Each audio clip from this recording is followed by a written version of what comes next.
오늘 말씀의 제목은 바벨이 오기 전에 깨닫는 백성이라는 제목으로 하나님 말씀 전하겠습니다. 바벨이라는 뜻은 혼란이라는 뜻입니다. 혼란, 대혼란, 큰 혼란이라는 뜻입니다. 오늘 우리가 환경주의를 지키고 있습니다. 환경주의. 우리는 분명히 자연과 더불어 살아왔고 앞으로도 자연과 더불어 함께 살아갈 겁니다. 개인에게는요, 가정이 있고 국민에게는 국가가 있듯이 인류 전체에게는 자연이라는 환경이 우리에게 있습니다. 그런데 우리는 근대 사회를 이뤄가면서 산업화와 도시화의 물결 속에서 우리가 살고 있는 이 자연을 정말로 하찮게 여기는 경우가 너무나도 많습니다. 그래서 비정상적인 자연 현상의 문제가 요즘 들어 계속해서 부각되고 있습니다. 인간은 자연과 더불어 살아가야 될 터인데 인간은 자연을 착취만 합니다. 자꾸만 자연의 것을 빼앗기만 하는 거죠. 이제 자연도 그 결과를 인간들에게 되돌려 보내고 있는 것 같습니다. 자꾸 환경적으로 이상한 일들이 벌어지고 있는 것 같아요. 21세기 들어서면서 환경에 관한 누적되고 쌓였던 문제들이 막 한 번에 터지는 것 같습니다. 환경 파괴, 기후변화, 식량 문제, 생태계의 교란, 핵 문제까지 인간이 만들어낸 모든 문제가 요 근래에 한 번에 터지는 것 같아요. 지진도, 화산도, 그리고 우주의 태양풍의 위협까지 모든 것이 다 자연현상의 문제로 나타나고 있습니다. 영국의 과학자 중에 제임스 러브록이라는 과학자가 있습니다. 그 사람이 어떤 사람이냐면 그는 화학자이고 의학자이고 생물 물리학자이고 대기 과학자입니다. 그 사람이 아주 기막힌 발표를 하는데 가이아 이론이라는 것을 발표합니다. 가이아 이론. 가이아는 그리스 신화에 나오는 대지의 어머니라는 뜻입니다. 대지의 어머니. 가이아 이론을 간단히 설명하자면 지구는 세포 조직으로 이루어진 하나의 생명체처럼 유기적으로 서로 연결되어 있다는 거예요. 그냥 지구는 암석 덩어리가 아니라 무생물인 것처럼 보이지만 생물과 같은 유기체적 자기 조절 시스템을 가지고 있다는 거예요. 건들면 움직이기 시작하는 겁니다. 그렇게 스스로 자생적으로 자기를 조절하면서 30억 년이 넘게 지구라는 행성을 생명들이 살기 좋게 아주 적절하게 만들어 온 거예요. 다시 말해서 지구가 살아있는 존재다라고 말했던 겁니다. 지구가 환경에 위협이 되고 그리고 어려운 일들이 겪게 되면 지구는 이에 반드시 반응하게 되어 있다는 거예요. 이것을 가이아의 복수라고 이야기를 합니다. 지구 환경의 문제가 스스로를 살려고 하는 자생 능력의 시스템으로 인해서 인간을 어쩌면 멸종의 길로 무섭게 몰아넣을 수 있다는 거예요. 지구 곳곳에서 이상한 현상들이 벌어집니다. 지나칠 수 있는 이유가 아니에요. 그냥 지나칠 수 있는 것이 아니에요. 여름에 막 눈이 내리는 곳이 있는가 하면 비가 갑자기 너무 많이 옵니다. 생전에 그렇게 오지 않았던 비가 한 번에 쏟아집니다. 그리고 물과 공기가 오염되어서 전에 없었던 질병들이 막 나타나기 시작한 거예요.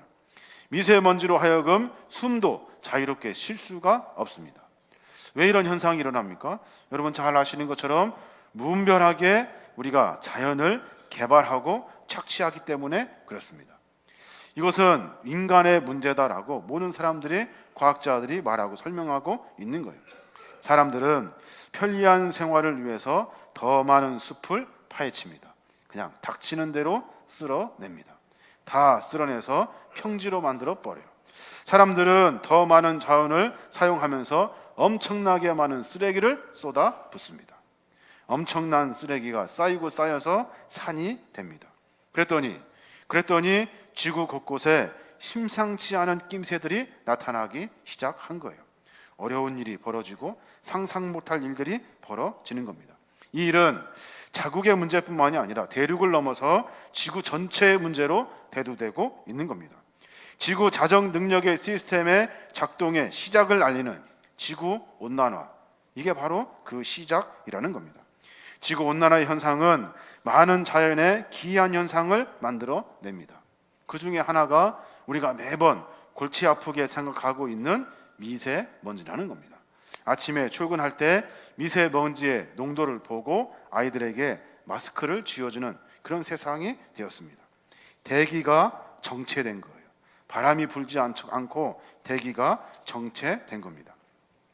1952년 12월 4일에서 5일간 런던에 심각한 대기오염 사태가 벌어집니다. 런던에 스모그 현상이 일어나기 시작한 거예요. 공장과 자동차, 가정에서 배출된 매연이 막 뒤섞이면서 껌뿌연 스모그 연기가 런던 시내를 완전히 장악한 겁니다. 거리는 한낮에도 가로등을 튀어야 할 만큼 굉장히 캄캄해졌다는 거예요. 영화관에서 영화를 상영하려고 해도 어려워서 상영할 수가 없어요. 매캐한 냄새와 연기가 도무지 사라지지가 않습니다. 밤새 기침에 시달린 사람들이 눈과 코, 목의 통증을 가라앉히려고 병원을 찾아갑니다.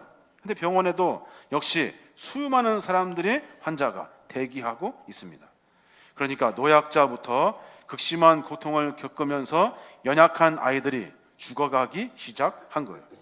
런던 대스모그 사건이 일어난 다음에 12월 한 달 동안만 4,000명이 죽습니다.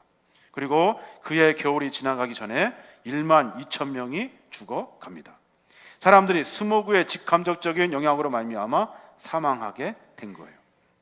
런던 대스모그 사건을 통해서 돌아볼 수 있으시 대기오염은 소리 없는 살인자입니다. 우리도 모르는 사이에 조용히 우리에게 다가오는 겁니다. 2010년 세계보건기구의 보고서를 읽은 적이 있습니다. 거기에 보니까 대기오염, 호흡기 질환, 혈관 질환, 피부 질환으로 연간 사망하는 사람이 교통사고로 사망하는 사람들보다 5배가 더 많대요. 그러니까 700만 명 정도가 죽어간다는 겁니다. 우리나라도 하루의 시작을 알리는 이 대기 질환을 점검하는 휴대폰, 이것이 아주 유행처럼 번져 있습니다.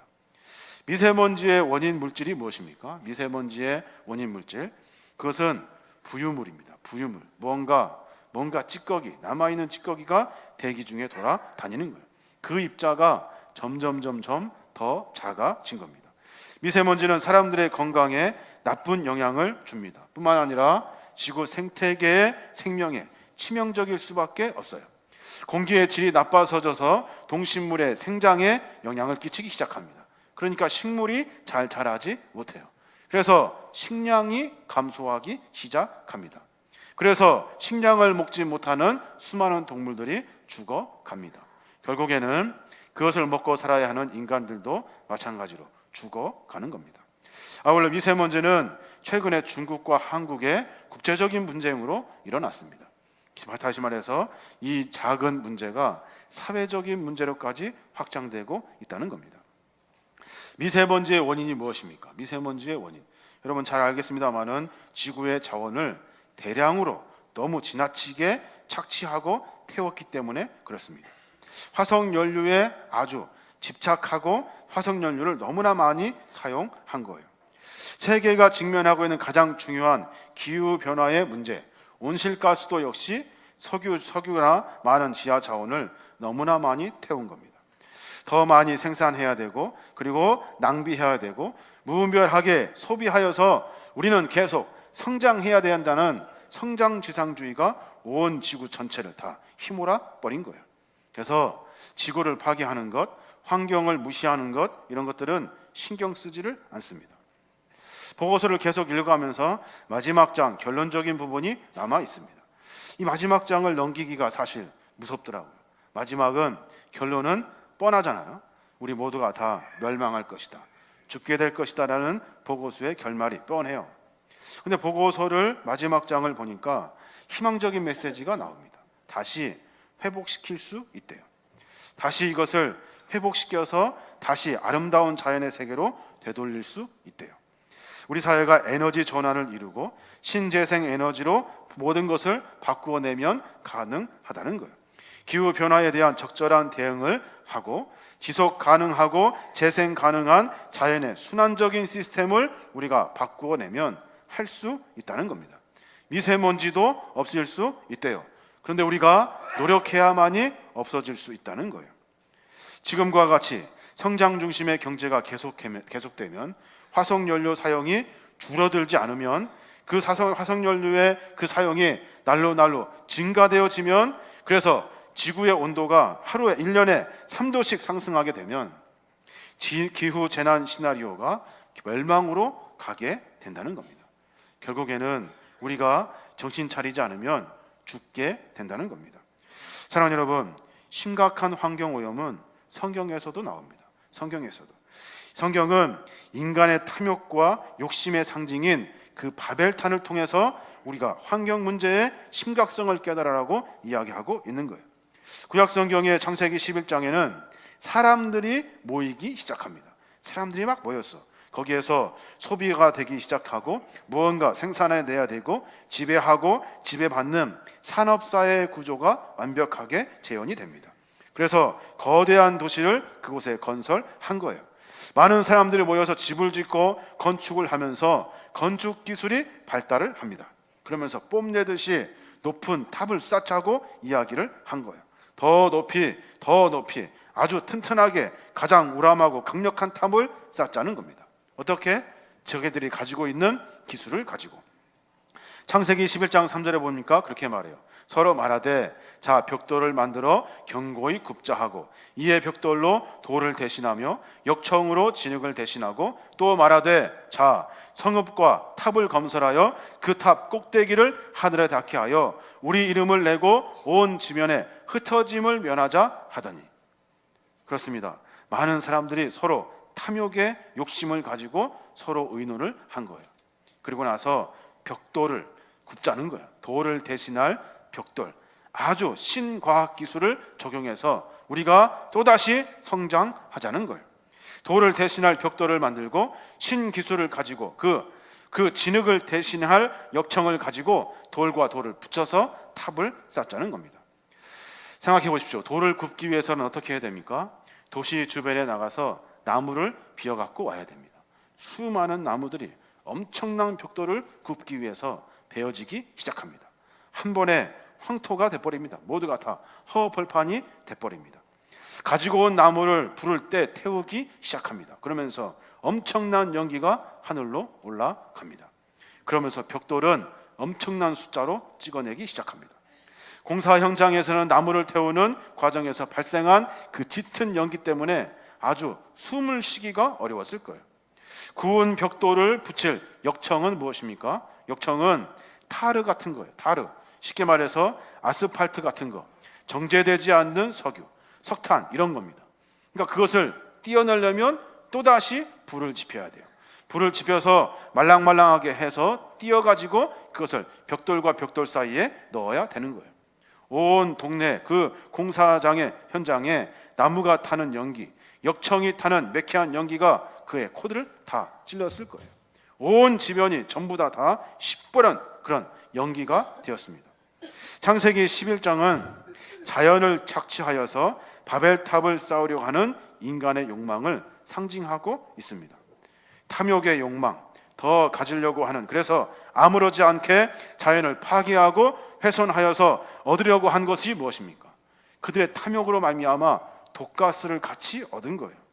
그래서 그걸 가지고 죽어가는지도 모르고 욕망을 앞세우면서 죽음의 날을 앞당기고 있는 거예요.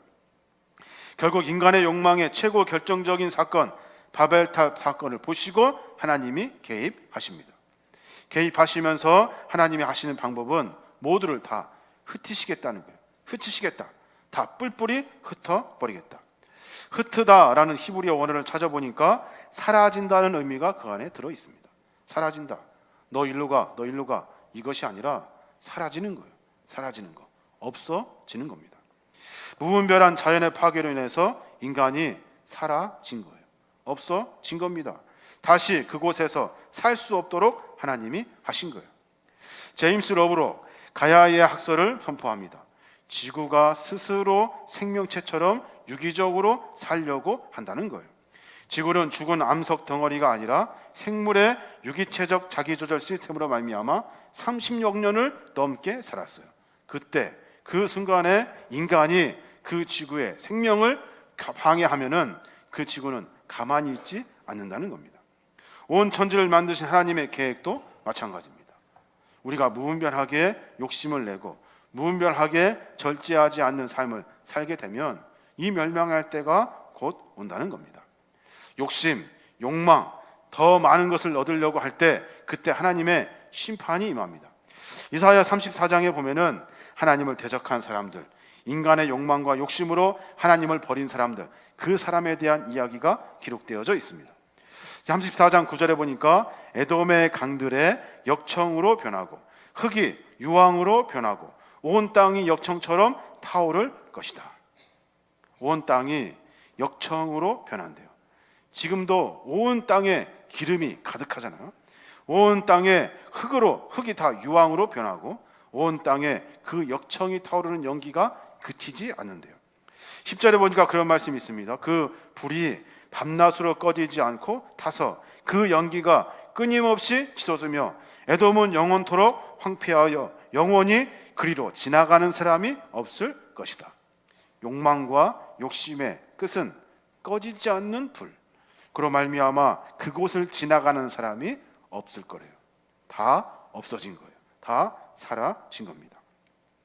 성경은 자연에서 빼앗은 화석연료 결코 축복이 아니라고 가르쳐 줍니다.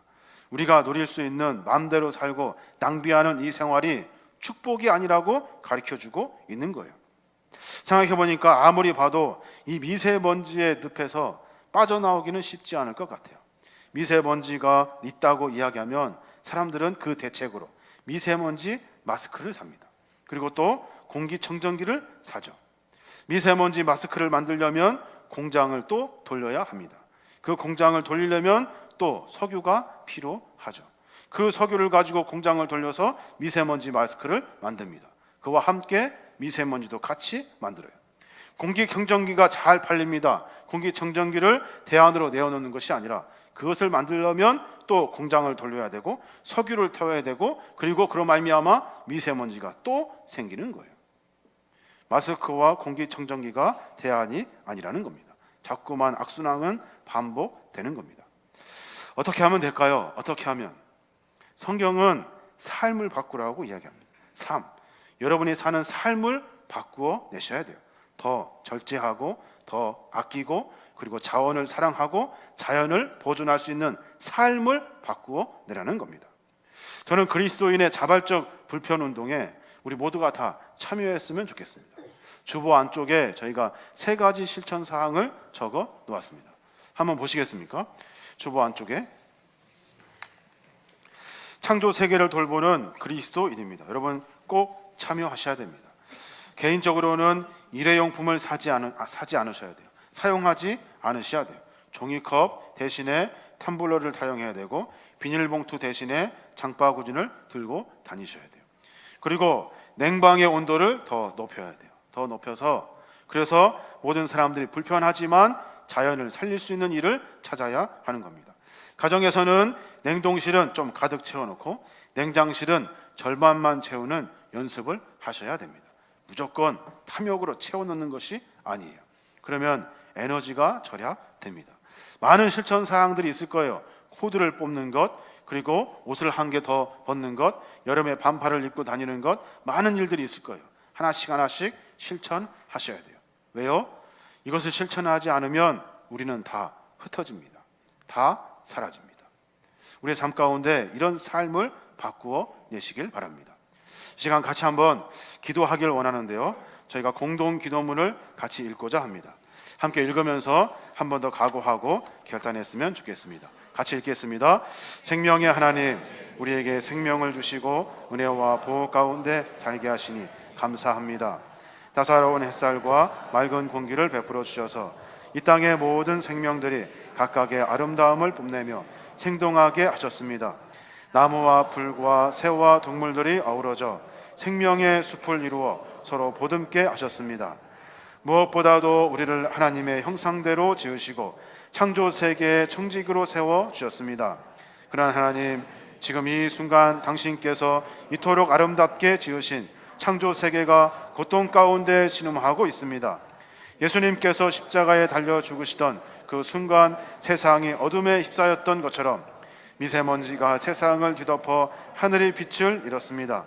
조금 더 편하기 위해 마구 태워버린 화석연료로 인해 공기는 더러워졌고 우리의 교만과 탐욕으로 숲을 짓밟는 결과 수많은 생명들은 살 곳을 잃었습니다.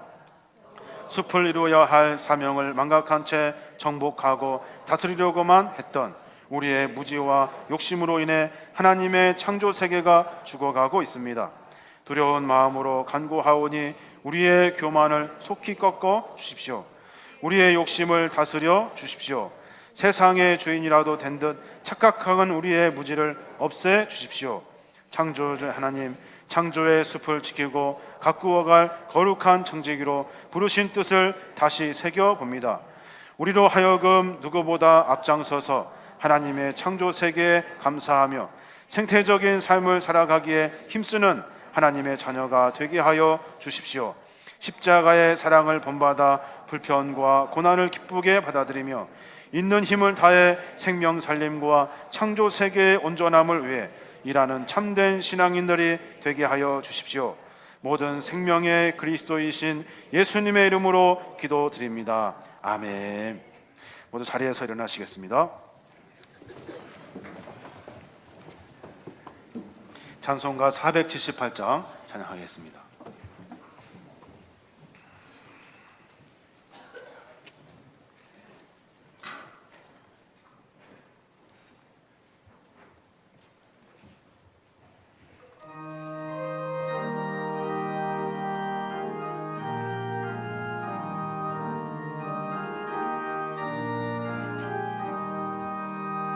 참 아름다워라 주님의 세계는 저 솔로몬의 옷보다 높은 백합화 주 찬송하는 듯 저 맑은 새소리 내 아버지의 지으신 그 솜씨 깊도다. 참 아름다워라 주님의 세계는 저 아침 해와 저녁 눈 밤하늘 김남변 광망한 바다와 널 푸른 거울이 다 주 하나님 영광을 잘 드러내도다. 참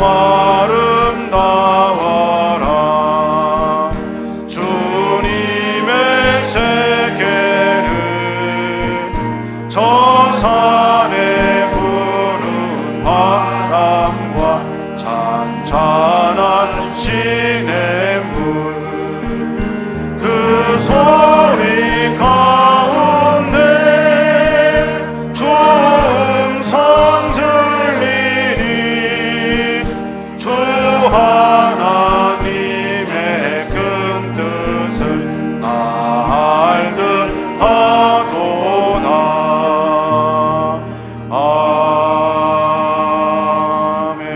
아멘. 사랑하는 하나님 감사합니다. 부족한 저희들에게 자연을 허락하여 주시고 그 안에서 살 수 있도록 축복하여 주심에 감사합니다. 인간의 욕심과 욕망으로 말미암아 더 이상 자연이 파괴되지 아니하도록 우리의 마음 가운데 결단의 마음을 허락하여 주시옵시며 낭비하고 허비하고 허랑망청하게 살아가는 믿음의 삶의 그 모든 길을 끊어내고 하나님 안에서 승리하며 전진하는 우리 모든 심령들 되게 하여 주시옵소서. 늘 주님을 사모하는 마음으로 그리스도인으로 신앙의 결단을 만나길 원합니다. 무엇을 해야 되는지, 우리의 삶 가운데 무엇을 결단해야 되는지 늘 각오하고 결단하게 하여 주시옵시며 우리가 온전히 아름다운 자연을 보존하며 후배들에게 자손들에게 거룩한 자연, 행복한 자연, 아름다운 자연을 물려주며 나아갈 수 있도록 하나님 인도하여 주시옵소서. 이제는 절약하길 원합니다. 이제는 낭비하지 않기를 원합니다. 이제는 소비하지 않기를 원합니다. 매 순간의 삶 가운데 하나님이 주시는 거룩한 자연, 아름다운 자연을 우리 모두가 잘 보존할 수 있도록 성령님 인도하여 주시옵소서.